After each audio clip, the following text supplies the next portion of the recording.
12월의 한복판에 도달했습니다. 성탄절은 인류의 소망 예수 그리스도께서 이 땅에 오심을 축하하며 기념하는 날입니다. 그러니 희망이 솟아나는 절기가 돼야 됩니다. 희망이 솟기를 바랍니다. 우리는 이번 성탄절에 요한계시록을 묵상하면서 우리 믿음의 새 소망을 발견하려고 애쓰고 기도하고 있는 중입니다. 지난주에는 소아시아 7교회에게 말씀하신 예수님의 모습과 말씀을 통해서 오늘 우리에게도 당부하시는 주님의 권면을 함께 묵상을 하셨습니다. 오늘 우리가 묵상하려고 하는 부분은 그 소아시아 7교회가 직면하고 있는 어려운 현실의 본질이 무엇인가, 위기 상황의 본질이 무엇인가를 주님께서 요한에게 환상으로 보여주셨는데, 이게 요한계시록에서는 가장 많은 분량을 차지합니다. 소위 7환상 시리즈입니다. 7인, 7도장이죠. 7나팔, 7대접, 이 환상에 관한 말씀을 오늘 함께 묵상하시려고 합니다. 첫날 우리가 시작할 때 보셨던 화면을 잘 기억하고 계시면 좋겠습니다만, 요한계시록의 구조는 이렇게 되어 있습니다. 기본적으로 불완전한 이 땅의 교회들의 완전한 하늘의 교회로 나아갈 수 있도록 권면하는 말씀이고, 저것이 요한계시록의 앞과 뒤를 감싸고 있는 핵심적인 부분입니다. 그리고 그 사이에는 그렇게 가는 과정에 현실의 교회들이 닥칠 여러 가지 어려움, 시련, 박해, 혹은 하나님의 승리, 이런 모든 것들이 다 포함이 되어 있는 것이 요한계시록입니다. 오늘 우리가 보건대 저 맨 한가운데에 가운데 움푹 들어간 거기 있는 것이 요한계시록에서 가장 중요한 내용이죠. 12장부터 14장까지 이 땅의 교회가 짐승의 세력, 사단의 세력과 한판 결정적인 전투를 벌이고 거기에서 승리해 감으로써 하늘의 완전한 교회로 나아간다라고 하는 그런 내용입니다. 그래서 이 짐승과의 싸움이라고 하는 혈전 앞뒤로 7환상 시리즈가 배치되어 있습니다. 이 7환상은 그렇기 때문에 그 싸움의 내용이 무엇인가도 알려주는 중요한 내용입니다. 7환상 시리즈는 3가지로 되어 있지만 일관되게 하나의 메시지를 전달하고 있습니다. 로마 제국은 강대하지만 결국은 하나님 앞에서 패배할 것이다. 그리고 하나님의 어린 양은 지금 죽임당한 것처럼 보이지만 결국에는 승리할 것이다 라고 하는 것이 핵심 메시지입니다. 이 하나의 메시지를 7교회에 전달하기 위해서 요한을 통하여 3개의 비슷한 환상을 연이어서 보여주신 것이라 이렇게 이해하시면 됩니다. 오늘 우리가 좀 길지만 요한이 보았던 7환상을 하나하나씩 구체적으로 살피겠습니다. 제가 이 자리에서 그 7환상의 의미는 이런 겁니다, 이렇게 통째로 말하고 나면 여러분들이 그것만 외우시고 내용을 안 보실 거기 때문에 하나하나 다 살피겠습니다. 다시 댁에 돌아가셔서 성경을 놓고 7환상을 하나하나 따져보시면서 구체적으로 비교하시고 그렇게 읽어보시면 좋겠습니다. 악마는 디테일에 강하잖아요. 이단은 디테일에 아주 강합니다. 그러니까 우리는 대충 알고 요한계시록 그렇게 신경 안 써도 돼 이러지만 디테일을 물고 늘어져서 우리를 굴복시키기 때문에 이 디테일을 우리가 알아야 되겠습니다. 먼저 7인의 환상입니다. 이 땅의 교회들에게 메시지를 전하신 후에 요한은 하늘로 이끌려 가서 하늘의 보좌와 하늘에서 드려지는 장엄한 예배를 목도하게 됩니다. 그 예배의 와중에서 요한이 하나 주목해서 보는 게 있는데, 그것은 하늘 보좌에 앉으시니, 즉 하나님의 오른손에 들려있는 두루마리였습니다. 자세히 보니까 안팎으로 글이 써져 있는데 7인으로 봉해져 있더라 하는 것을 보았습니다. 인이라고 하는 것은 도장입니다. 고대 사회에서는 아주 중요한 문서, 특별히 왕의 문서는 누구도 쉽게 고치지 못하게 하려고 밀랍이나 진흙으로 밀봉을 하고 그 위에다가 황제의 직인을 찍었습니다. 그런데 지금 7인으로 봉인했다 했으니까 이 문서는, 이 두루마리는 쉽게 개봉될 수 없는 문서다 하는 것을 알 수가 있습니다. 누가 특별한 존재가 나타나서 해제해 주지 않으면 볼 수가 없는 거예요. 그 희망이 보이지 않자 요한이 그 자리에 앉아서 통곡합니다. 그런데 통곡하는 요한에게 하늘의 음성이 들려오는데 유다 지파 다윗의 뿌리에서 나오는 메시아가 죽임당한 어린 양이 그 7인을 다 해제해 줄 거다 하는 음성을 들려줍니다. 그 음성을 듣고 나서 하늘 보좌를 보는데 죽임당한 어린 양 같은 존재가 하늘 보좌에 앉으신 하나님으로부터 두루마리를 건네받는 장면을 요한이 보고 위로를 받습니다.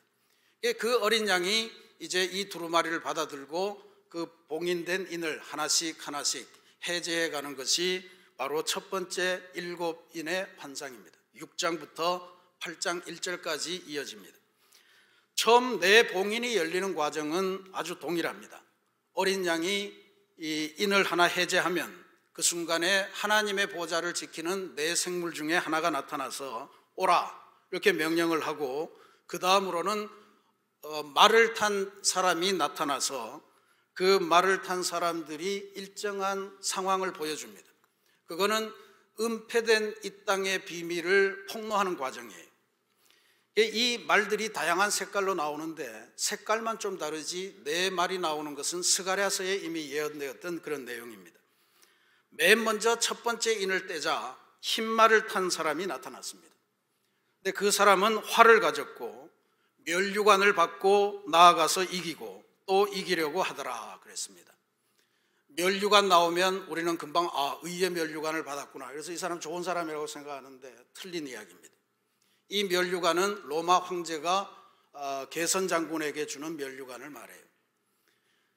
그래서 흰 말을 탄 자가 활, 무기를 갖고 그 무기를 가지고 여러 나라를 침략해서 거기에서 엄청난 승리를 거두고 돌아오면 황제가 면류관 주고, 또 그 면류관이 탐나서 또 다른 데 가서 또 죽이고 또 돌아와서 또 받고, 뭐 이런 과정을 이야기하는 거예요. 흰 말이라고 하는 것은 바로 로마의 개선 장군에게 왕이 하사한 그러한 선물입니다. 로마 장군이 타던 말이에요. 그래서 이 흰 말, 이것이 요한계시록에 한 번 더 등장하는데 요한계시록 19장 11절에 한 번 더 등장합니다. 그 흰 말하고 혼돈하시면 안 됩니다. 거기에 나오는 흰 말은 최후 승리를 얻는 예수 그리스도를 상징하는 예수님이 타신 말이고요. 여기 말은 로마 장군이 탄 말이라 로마 제국을 상징하는 표현이다 하는 것을 놓쳐서는 안 됩니다. 두 번째 인을 떼니까 붉은 말을 탄 자가 나타났습니다. 이 자는 성경 말씀에 보면 허락을 받아서 땅에서 화평을 제하여 버리며 서로 죽이게 하고 또 큰 칼을 받았더라 이렇게 되어 있습니다. 요한계시록에 칼이 두 종류의 단어가 쓰이는데, 하나는 군인들이 사용하는 칼, 롬파이어라고 하는 칼이고, 또 하나는 사형장에서 사형을 집행할 때 사용하는 마카이라라고 하는 단어를 씁니다. 롬파이어는 군사적인 칼이고 마카이라는 행정적인 칼입니다. 지금 여기 사용된 칼은 마카이라입니다. 그러니까 군대에서 사용하는 것이 아니고 로마 황제가 체제를 유지하기 위해서 휘두르는 칼을 의미합니다.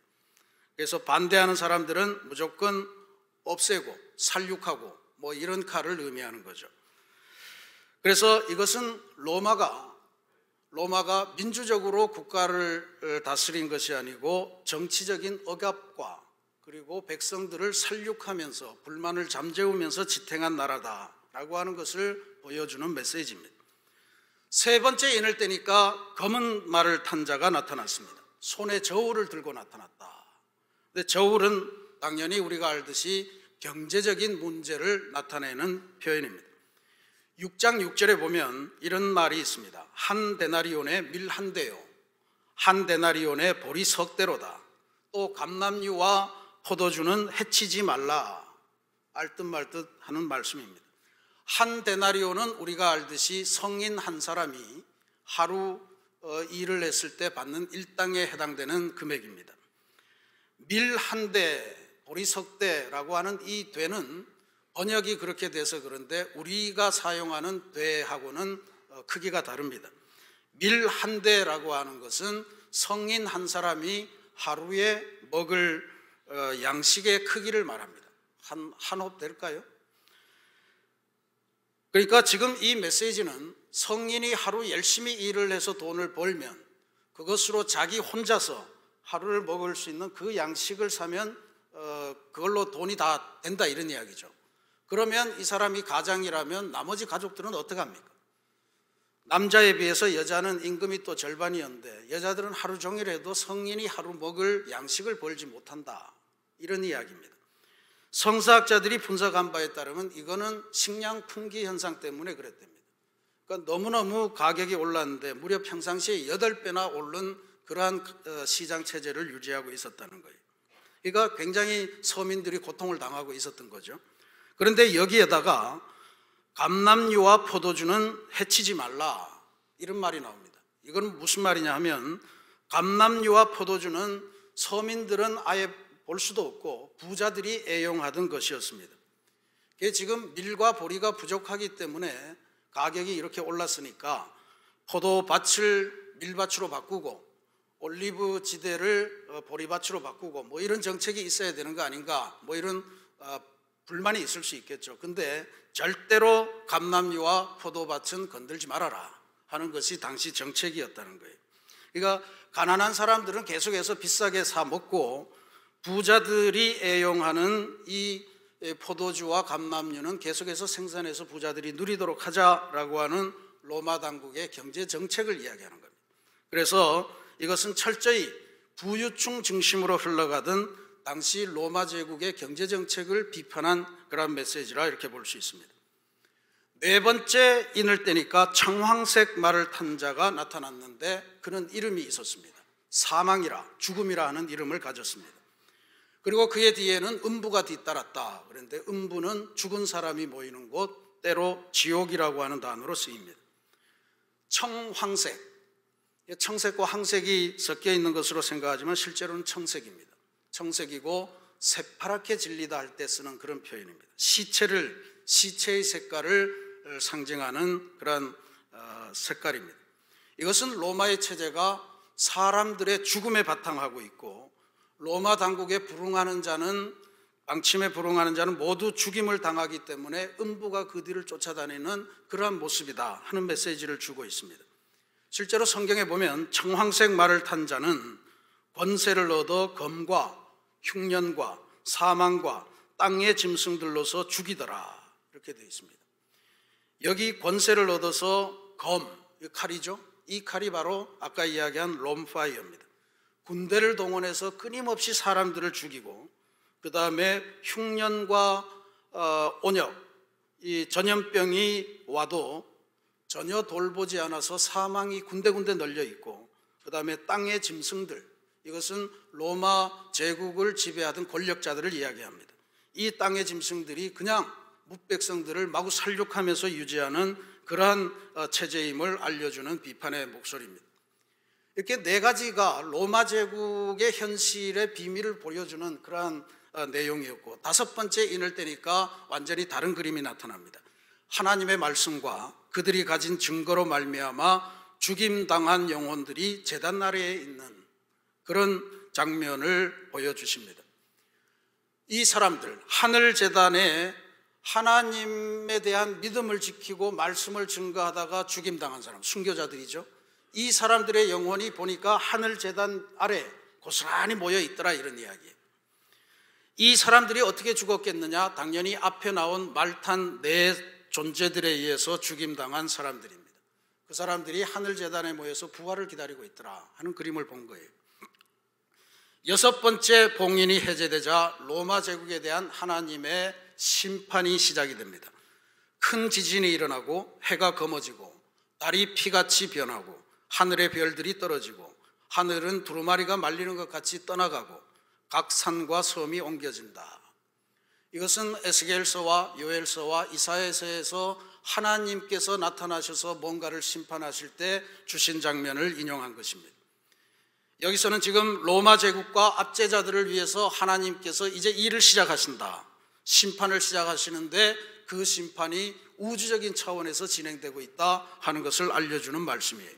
실제로 성경에 보면 땅의 임금들, 왕족들, 장군들, 부자들, 강한 자들, 모든 종과 자유인, 즉 로마 제국에 부역하면서 거기에서 이익을 얻고 하나님을 방해하던 모든 세력들이 굴과 산들의 바위 틈에 숨어서 어린 양의 진노를 피하려고 허둥지둥하는 모습을 성경은 묘사하고 있습니다. 일곱째 인을 떼실 때 8장 1절입니다. 하늘이 반시간쯤 고요해지더라, 그렇게 나옵니다.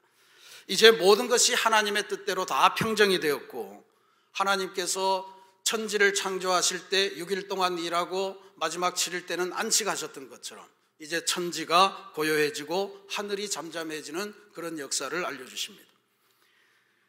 일곱 나팔과 일곱 대접은 재앙으로 가득 차 있습니다. 거의 비슷한 구조와 내용의 재앙이 계속 반복됩니다. 여기에서 등장하는 모든 재앙은 우리가 주목해 봐야 될 것은, 이것은 하나님께서 모세를 통하여 애굽의 바로왕에게 내렸던 10가지 재앙들이 지금 반복되고 있다는 사실입니다.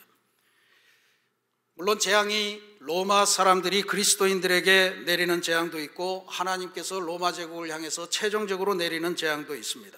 그러나 그 재앙의 내용이 출애굽기에 나오는 내용이라는 것은 변함이 없습니다. 이걸 자세히 보면 로마 제국이 아무리 재앙을 펼치고 그리스도인들을 탄압하더라도 하나님께서는 순결한 그리스도인들을 위하여 새로운 출애굽을 기획하고 계시고 새로운 출애굽을 준비하고 계시고 진행하고 계심을 보여주는 것이라 이렇게 읽을 수 있습니다.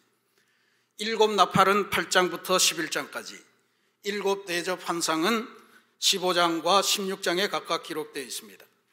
첫 번째 나팔이 불자 피 섞인 우박과 불이 땅에 내려서 땅을 파괴합니다. 땅과 숭옥과 푸른 풀의 3분의 1이 타버립니다. 둘째 천사가 나팔을 불자 불붙은 큰 산 같은 것이 바다에 던져져서 바다가 파괴됩니다. 바다의 3분의 1이 피가 되고 바다 안에 생명체 3분의 1이 죽고 바다를 떠나드는 배의 3분의 1이 파손됩니다. 셋째 천사가 나팔을 불자 햇불같이 타는 큰 별이 하늘에서 떨어져서 강과 물 근원 온 샘에 다 전부 다 임해서 샘이 파괴됩니다. 거기에 있는 물들이 전부 다 쓴 쑥 같은 물들로 변화되어서 사람이 그 물을 마시면서 죽게 됩니다. 네 번째 천사가 나팔을 불자 천체가 파괴됩니다. 하늘의 별과 달과 태양이 3분의 1이 타격을 받아서 세상이 어둠으로 변하는 재앙을 맞이합니다. 다섯 번째 나팔이 불자 일어난 재앙은 메뚜기 재앙입니다. 메뚜기들이 사람을 쏘는데 너무너무 괴로워하는데 사람들이 차라리 죽었으면 좋겠다, 근데 죽지도 못하게 하고 계속 싸대는 그런 고통에 빠집니다. 여섯 번째 나팔이 불자 무저갱에서 풀려난 살인자들이 등장하여 행포를 부립니다. 이 사람들은 세상 사람 3분의 1을 죽이기 위해서 예비된 사람이라 이렇게 성경이 기록합니다. 로마 제국에 의해서 대량 학살이 일어나고 있는 그 현실을 고발하는 것이라 이렇게 볼 수 있습니다. 그런데 일곱 번째 나팔이 불리자 비로소 하나님의 보좌와 하늘의 장면이 또다시 등장합니다. 거기서 놀라운 것은 예루살렘 성전이 바벨론에 의해서 파괴되면서 사라졌던 언약궤가 요한계시록 이 곳에 나와서 일곱 번째 나팔이 불리는 그 현장에서 언약궤가 다시 보이기 시작했다는 것입니다. 세상에서의 모든 환란이 끝나고 하늘의 질서가 완전히 회복된 그런 평안한 모습을 보입니다. 일곱 대접의 환상도 거의 유사하지만 처음에 출발하는 장면이 좀 다릅니다. 하늘의 성전이 열리고 일곱 천사가 하늘 성전에서 나와서 살아계신 하나님의 진노를 담은 금으로 된 대접 일곱을 하나님을 보좌하는 네 생물들로부터 수여받습니다. 일곱 천사가 그 대접을 수여받을 때 하늘의 명령이 이렇게 내립니다. 너희는 가서 하나님의 진노의 일곱 대접을 땅에 쏟으라. 진노의 대접입니다. 첫 번째 천사는 대접을 땅에다가 쏟았습니다. 그랬더니 짐승의 표를 이마에 받은 사람들과 우상에게 경배하는 자들에게 악하고 독한 종기가 생겨납니다. 요한계시록에 나오는 사람은 딱 두 종류입니다. 하나는 이마에 하나님의 인침을 받은 사람, 또 하나는 이마에 짐승의 표를 받은 사람, 두 가지로 나눕니다. 짐승의 표를 받은 사람에게 악하고 독한 종기가 생긴다. 둘째 천사는 대접을 바다에 던졌습니다. 그랬더니 바다가 죽은 자의 피로 변해서 바다의 모든 생물이 죽어버립니다. 세 번째 천사는 대접을 강과 물 근원에 쏟았다고 했습니다. 그랬더니 강과 물이 온통 피로 변했습니다. 그런데 여기서 메시지가 주어집니다.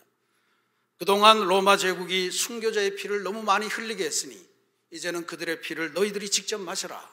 그러면서 물을 피로 바꾸었다라고 하는 메시지가 주어집니다. 네 번째 천사는 대접을 태양에다가 쏟아붓습니다. 그랬더니 태양이 권세를 받아서 사람을 불태워 죽이는 재앙이 일어납니다. 근데 여기서는 이런 재앙을 받아도 사람들은 회개하지 않고 재앙을 내리시는 하나님을 여전히 비방하더라, 이렇게 고발하고 있습니다. 다섯 번째 천사는 대접을 짐승의 왕자에 쏟아놓습니다. 요한계시록의 짐승은 로마 제국이요 로마 황제라고 그랬습니다. 그랬더니 나라가 어두워지고 사람들이 견딜 수 없는 고통으로 자기의 혀를 깨물면서 아마 자살을 시도하는 것 같아요. 그리고 아픔과 종기에 시달리는데 그럼에도 그들은 회개하지 않고 여전히 하나님을 비방하는 그러한 자세를 취합니다. 여섯 번째 천사는 유프라테스 강에다가 대접을 쏟아놓았더니 그 큰 강 유프라테스의 강물이 전부 다 말라버렸다, 그렇게 주장합니다. 마지막으로 일곱 번째 천사가 대접을 공중에 쏟는데 그랬더니 큰 음성이 하늘로부터 울려 퍼졌다고 그랬습니다. 되었다, 다 되었다라고 하는 이야기입니다. 주님께서 십자가에 매달리셔서 마지막으로 토해내신 말씀, 다 이루었다 하는 말씀을 연상케 하는 그런 대목입니다. 이 되었다는 음성이 나타난 후에 큰 지진이 있고 큰 성이 세 갈래로 나누어지고 만국의 성들은 무너지고 그리고 마침내 큰 성 바벨론이 하나님의 진노의 포도주 잔을 받게 된다. 결국 큰 성 바벨론이 망했다는 이야기입니다. 로마 제국이 망하게 되는 비전을 알려주신 것입니다. 일곱인, 일곱 나팔, 일곱 대접의 환상을 이렇게 상세하게 보셨습니다. 이 환상들은 각각 이 땅의 불완전한 교회가 완전한 하늘의 교회로 나아갈 때까지 겪을 수밖에 없고 그리고 당할 수밖에 없는 현실을 보여주는 내용입니다. 로마 제국은 초대교회를 괴멸시키려고 온갖 박해를 감행하는 그러한 제국이었습니다. 그래서 이 일곱 환상의 내용은 바로 이 로마 제국이 얼마나 추악한 나라인가, 얼마나 안타까운 나라인가, 어떻게 곧 멸망할 것인가 하는 것을 보여주는 것이 핵심인데 그 내용을 보면 일곱 인으로부터 일곱 나팔, 일곱 대접에 이르기까지 아주 구체적으로 조목조목 로마 제국의 비행을 폭로하고 본질을 초대교회 교인들에게 알려주는 그 역할을 하고 있습니다. 그런데 이 과정을 보면 점점 이 나오는 재앙의 강도나 재앙의 범위가 점점 넓어지는 것을 느낄 수가 있어요. 첫 번째 일곱 인을 뗄 때에 파괴되는 범위는 4분의 1이라고 하는 구체적인 숫자가 나옵니다. 그런데 일곱 나팔을 불 때는 그 범위가 3분의 1로 증대됩니다. 일곱 대접을 할 때는 온통 모든 것들이 다 파괴되는 그런 현상으로 나아갑니다. 그런데 그럼에도 불구하고 일곱 번째 인이 떼지고 일곱 번째 나팔이 불리고 일곱 번째 대접이 쏟아질 때는 하늘이 보이면서 하늘의 최종 승리가 우리에게 임한다라고 하는 그 약속의 말씀으로 이 환상들이 끝난다는 것, 이게 중요한 일입니다. 여기에 또 중요한 것이 하나 있는데 공통점이 있어요. 모든 환상이 여섯 번째에서부터 일곱 번째 가는 사이에 바로 가지 않고 중간에 아주 중요한 사건이 게재되어 있다라고 하는 겁니다. 일곱 인에서 여섯째 번 인 떼고 일곱 번째 인 떼지 사이에 있는 것이 바로 오늘 우리가 봉독한 말씀입니다. 하늘에서 아주 장중한 아름다운 한 편의 예배가 드려지는 그러한 사건이 기록되고 있습니다.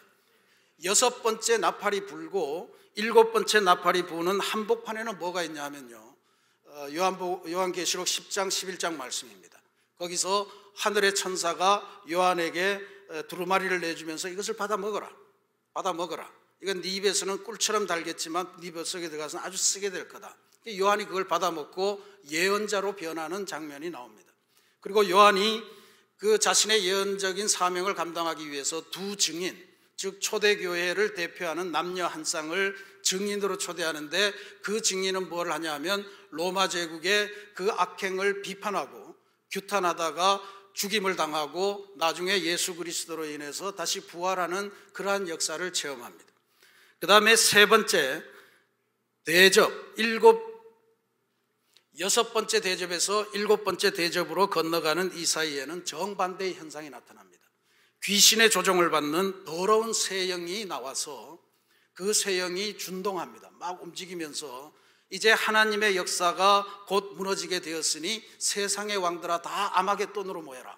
그래서 아마겟돈 전쟁을 준비하면서 하나님과의 일대 전쟁을 준비하는 이런 형국이 나타납니다. 이게 여섯 번째 재앙에서 여섯 번째 환상에서 일곱 번째로 나아갈 때 일어났던 그런 일이에요. 이걸 가만히 보면 요한계시록은 역사의 종말, 지구가 어떻게 멸망할까 뭐 이런 거에 대한 이야기가 아니라고 그랬죠.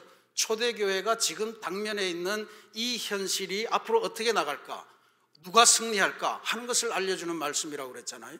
그렇게 보면 지금 초대교회에는 모진 박해에도 불구하고 하늘의 예배에 준하는 아름다운 예배가 계속해서 진행되고 있고, 이 요한이 본 환상은 너희들이 지금 땅에서 드리는 예배가 하늘에서 드리는 그런 예배다라고 하는 것을 알려주는 그 현실입니다.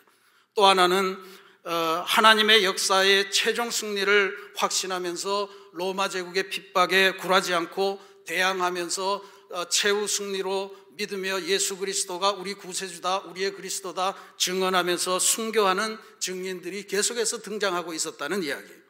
물론 로마 제국에 빌붙어서 거기에서 이익을 얻어내고 거짓된 이야기를 쏟아내면서 하나님께 저항하는 더러운 영들도 활동하고 있었다는 것을 아울러 보여줍니다.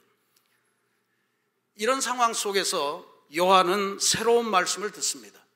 일곱 대접이 울려 퍼지는 그 상황 속에서 16장 15절에 보면 이런 말씀이 요한에게 내립니다. 보라, 내가 도둑같이 오리니 누구든지 깨어 자기 옷을 지켜 벌거벗고 다니지 아니하며 자기의 부끄러움을 보이지 아니하는 자는 복이 있도다.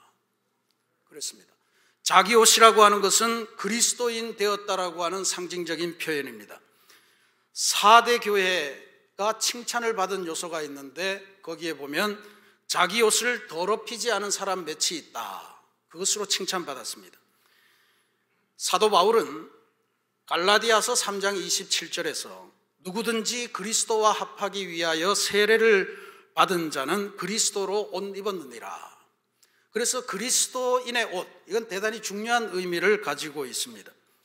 그러니까 이렇게 보면 깨어 자기 옷을 지켜 벌거벗고 다니지 아니하는 자라고 하는 것에 깨어있는 자와 자기 옷을 지키고 입고 있는 자는 동일한 개념입니다. 깨어서 자신의 옷을 입고 있다라고 하는 것은 깨어서 기도하면서 그리스도인이 지켜야 될 믿음의 도리를 배신하지 않고 지키면서 로마 제국의 탄압에 굴하지 않고 끝끝내 승리하는 길을 가는 사람들을 의미합니다. 이 사람들은 더러운 칼과 그리고 더러운 창으로, 군마로 이렇게 주변 나라들을 억압하고, 그리고 국내에서 반대하는 사람들을 군사적으로 억압하고, 그렇게 해서 이루는 평화가 아니라 하나님의 평화, 샬롬을 구축하고 사회적인 약자들과 함께 누구도 소외되지 않는 포용하는 그러한 나라 공동체를 만드는데 힘을 내는 그러한 사람들입니다. 예수 그리스도의 말씀을 지키는 사람들이에요. 그런데 이렇게 죽음의 협박 앞에서 계속해서 재앙이 일어나는데 어떻게 초대교회는 깨어서 자기 옷을 지키는 사람들이 끊이지 않고 일어났을까? 이 힘은 어디에서 왔을까 하는 것이 오늘 우리가 마지막으로 질문할 내용입니다. 요한계시록에 따르면 그 힘은 초대교인들이 끝까지 배교하지 않고 믿음을 지켰던 힘은 바로 예배와 기도에서 있었습니다. 그것이 오늘 우리가 봉독한 말씀입니다. 6번째 인이 떼어지면서 하나님의 강력한 재앙이 로마 제국에 선포되면서 곧바로 하늘에서는 장중한 한편의 예배가 드려집니다. 거기에는 이 땅에서 하나님 신앙을 포기하지 않은 14만 4천 명의 무리와 또 오늘 우리가 봉독한 말씀에서는 아무도 능히 셀 수 없는 큰 무리가 흰 옷 입고 종려나무 가지를 손에 들고 보좌와 어린 양 앞에서 예배를 드리고 있다, 이렇게 사도 요한은 기록합니다. 여기서 14만 4천 명이 나오는 거죠. 14만 4천 명. 신천지를 비롯한 이단에서는 이 14만 4천 명이 자기 교단에 들어오는, 자기 교파에 들어오는 사람들의 숫자를 의미한다고 자기 교파의 숫자를 늘리는 것에 혈안이 되어 있습니다. 대단히 잘못된 이야기입니다. 14만 4천 명, 14만 4천 명이라고 하는 것은 우리가 해석을 할 때 하늘에 있는 모든 숫자들을 해설하는 기본 코드를 가지고 해야 됩니다. 여기서 중요한 것은 하늘 보좌 앞에서 예배드리는 24장로입니다.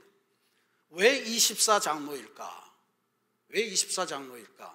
이 장로들은 구약 시대를 대표하는, 구약 시대 하나님의 백성을 대표하는 12지파와 그 12와 그리고 신약 시대의 예수님의 제자 초대교회의 12사도를 상징하는 그 12가 합해져서 생긴 이 땅의 모든 하나님을 따르는 백성의 지도자다라고 하는 그런 의미입니다. 이게 24예요. 그러면 14만 4천 명이라고 하는 것은 이렇게 풀어볼 수 있습니다. 12지파 곱하기 12사도 곱하기 1000. 1000은 뭐냐 하면 성경에서 굉장히 많은 숫자를 표현할 때 1000이라고 합니다. 사울이 죽인 자는 1000이요, 다윗이 죽인 자는 만만이라. 1000이라고 하는 것은 그렇게 해석을 할 수가 있습니다. 그렇게 보면 이 14만 4천 명은 특정 교파에 등록을 한 사람이 아니라 이 땅에서 하나님의 말씀을 따르고 하나님께서 보호하시는 백성을 나타내는 전체적인 숫자입니다.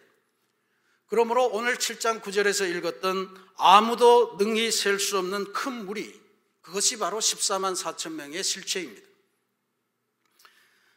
이 14만 4천 명, 아무도 능히 셀 수 없는 큰 무리들은 이 땅에서 하나님의 인치심을 받고 하나님의 어린 양 보좌 앞에서 어린 양을 예배하는 무리들입니다. 이들은 모두 어린 양의 피로 자기의 옷을 씻어서 휘어진 옷을 입고서 손에 종려나무를 들고 어린 양을 찬양하고 있는 것으로 나옵니다. 어린 양의 피로 씻었는데 옷이 붉어지지 않고 휘어졌다. 이건 대단히 역설적인 표현입니다. 이것은 십자가의 보혈로 우리의 인생이 한 점 죄 없이 완벽하게 순결한 인생으로 거듭나는 영적인 세탁을 상징하는 표현입니다.